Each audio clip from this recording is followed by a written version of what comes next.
High, আমি তৃষা শিকদার। আমি আড্ডা 24/7 থেকে ধন্বন্তরী এএনএম জিএনএম বইটি কিনেছি। আমি আড্ডা 24/7-এরই ধন্বন্তরী এএনএম জিএনএম 2.0 পেড ব্যাচের স্টুডেন্ট। বইটি আজকে আমার কাছে এসে পৌঁছেছে।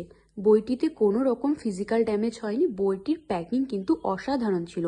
এই বইটিতে ক্যাটাগরি 1 আর ক্যাটাগরি 2 অনুযায়ী খুব সুন্দরভাবে এমসিকিউ টাইপের কোশ্চেন সাজানো রয়েছে। প্রথমেই বইটিতে কন্টেন্ট অনুযায়ী প্রত্যেকটা সাবজেক্টের সিলেবাস অনুযায়ী পরীক্ষার সাজানো রয়েছে। আর বইটির পেজগুলো কিন্তু খুবই সুন্দর, এতে কোনো কম্প্রোমাইজ হয়নি, একদম মোটা, খুব সুন্দরভাবে পেজগুলো রয়েছে। তোমরা চাইলে আড্ডা 24/7-এর ধন্বন্তরী এএনএম জিএনএম এর ব্যাচটিও কিনতে পারো। এখানে Joy sir, Ritika ma'am, Subhashis sir কিন্তু খুব সুন্দরভাবে বুঝিয়ে ক্লাস করায়।